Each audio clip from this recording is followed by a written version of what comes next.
बच्चों, आज हम देखेंगे कि लट लकार के रूप याद कैसे करें, इनके याद करने का तरीका क्या है। आप अच्छे से देखें कि यहाँ पर एक कॉलम बना हुआ है जिसमें इधर साइड में पुरुष यानी प्रथम पुरुष, मध्यम पुरुष, उत्तम पुरुष। आपको पता है कि धातु रूप में ये पुरुष लिखे जाते हैं और एक वचन, द्विवचन, बहुवचन तो होता ही है। आपको पता है शब्द रूप में भी एक वचन, द्विवचन, बहुवचन होता है और धातु रूप में भी। तो यहाँ पर जो धातु रूप में ये फर्क होता है, यहाँ पर साइड में प्रथम पुरुष में वह, वे, दोनों, वह सब आते हैं। मध्यम पुरुष में तुम दोनों, तुम सब आते हैं और उत्तम पुरुष में मैं, हम दोनों और हम सब आते हैं। तो इसलिए इसको ध्यान में रखते हुए हमें इनके जो ये प्रत्यय लगे हुए हैं इनको याद करना है, ओरल जुबानी याद करना है। कैसे? ती तह अंति, सी था, आमी आवाह आमाह। यानी कि पिछली क्लास में मैंने यहाँ पर आ भी लगाया था, तो आ के बगैर भी आप इस तरह से भी याद कर सकते हैं इजीली, क्योंकि जब कोई धातु लगाई जाती है, जैसे पठ लगाई, तो ती से पहले हमने पठ लगा दिया तो पठती, पठता, पठंती, इस तरह से रूप बन जाते हैं, है ना। पठ लगाया, यहाँ पर भी पठ लगा दिया, तो पठ के स्थान पर कोई और धातु भी आप लगा सकते हैं और उसमें ये इस तरह से ये वाले प्रत्यय साथ में लगा देते हैं, तो ये एक धातु रूप बन जाता है। क्योंकि ये वाले जो प्रत्यय हैं ये लट लकार में लगाए जाते हैं। लट लकार यानी वर्तमान काल के रूपों में ये लगाया जाता है। तो इसे हम लर्न कैसे करें?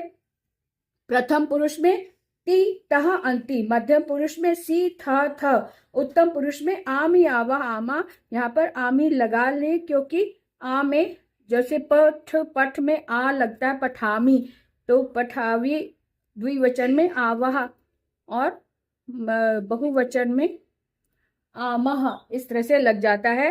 तो इसको हम याद कैसे करें? फटाफट मेरे साथ बोलो।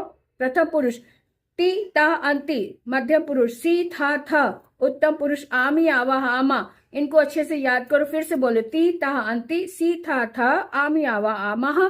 इसको जब हमने एक बार याद कर लिया, अब इसको पठ में लगाकर देखेंगे। यहाँ पर पठ के रूप दिए हुए हैं जो लट लकार में हैं, आप भी इसे देखें।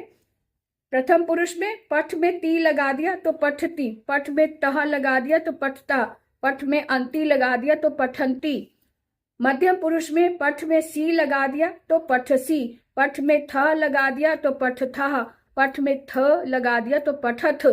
ऐसे ही उत्तम पुरुष में आमी लगाया तो पठामी, द्विवचन में आवाह लगाया तो पठावह, द्विवचन में बहुवचन में आमह लगाया तो पठामह। इस तरह से रूप इसके अनुसार हमने इन रूपों को बना दिया। कैसे?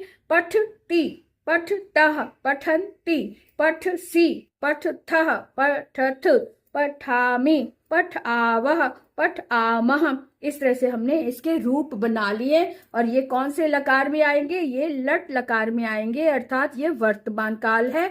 लट लकार संस्कृत में जो लट लकार होता है उसे हम हिंदी में वर्तमान काल बोलते हैं। और आपको ये भी बता दें कि जो लकार हैं इसको हम हिंदी में काल बोलेंगे, जिसे हम इंग्लिश में टेंस बोलते हैं।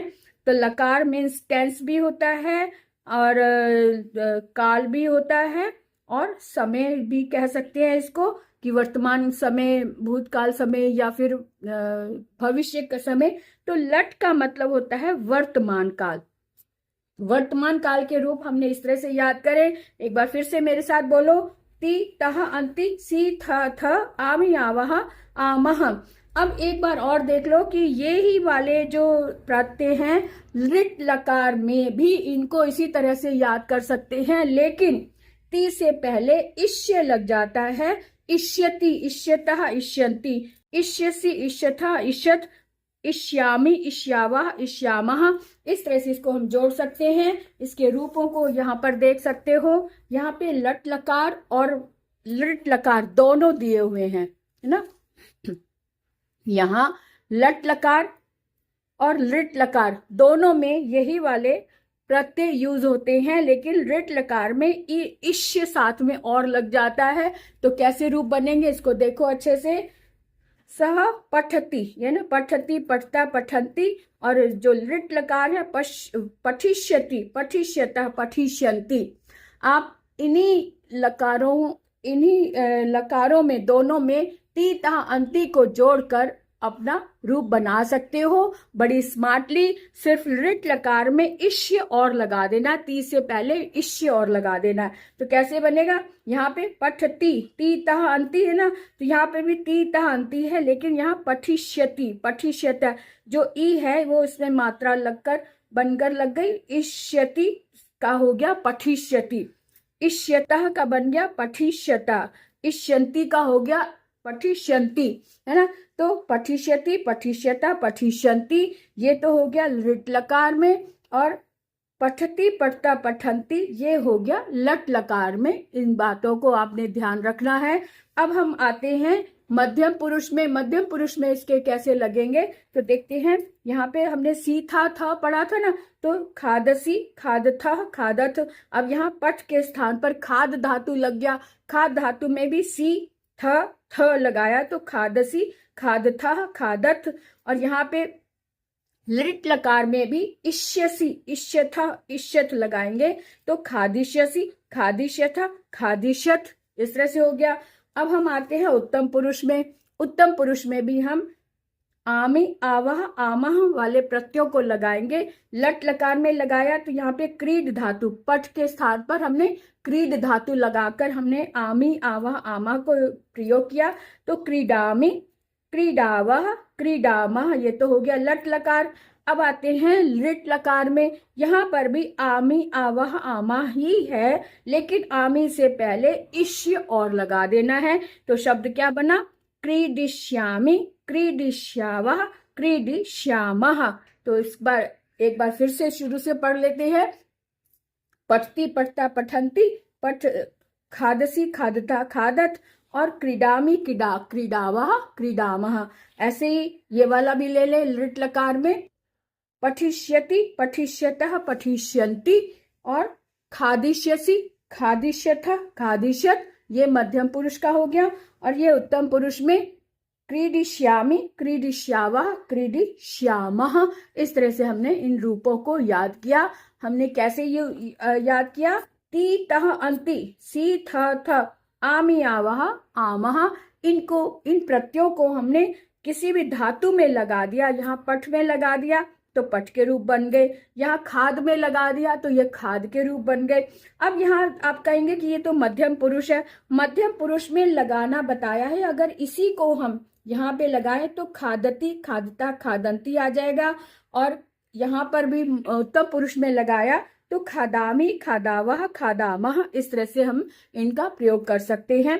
बिल्कुल इसी तरह से लिट लकार में भी इनके रूपों को याद करेंगे। यहाँ पर भी ती तह अंति, सी थ, आमी, आवह, आमा लगा है, इनके साथ हमने पठ लगाया तो पठिष्यति, पठिष्यता, पठिष्यन्ति। खाद में लगाया तो खादिष्यसि, खादिष्यता, खादिष्यथ हो गया। और उत्तम पुरुष में लगाया तो क्रीडिष्यामि, क्रीडिष्यावः, क्रीडिष्यामः। यहाँ पे क्रीड धातु है, यहाँ खाद धातु है, यहाँ पठ धातु है। और आप अपना अभ्यास कर सकते हैं कि पठ धातु के तीनों लकारों में, तीनों पुरुष में आप पठ धातु के रूप बनाए, जैसे कि हमने पिछली क्लास में पढ़ा था, पठ के रूप बनाए थे ना। इसी तरह से आप खाद के भी रूप बनाए तीनों पुरुषों में, और ऐसे ही क्रीड के भी रूप बनाए तीनों पुरुषों में। तो अपना अभ्यास करें, और अगर कोई प्रश्न आपके सामने आता है, कोई दुविधा आती है, तो आप कमेंट करें, आपको उत्तर जरूर मिलेगा। तो रूप कैसे याद करें, आपको ये तरीका बताया है, इसका आप अभ्यास करें और रूपों को याद करें। आज के लिए इतना ही, फिर मिलेंगे अगली कक्षा में। तब तक के लिए विराम लेते हैं। जय श्री राम।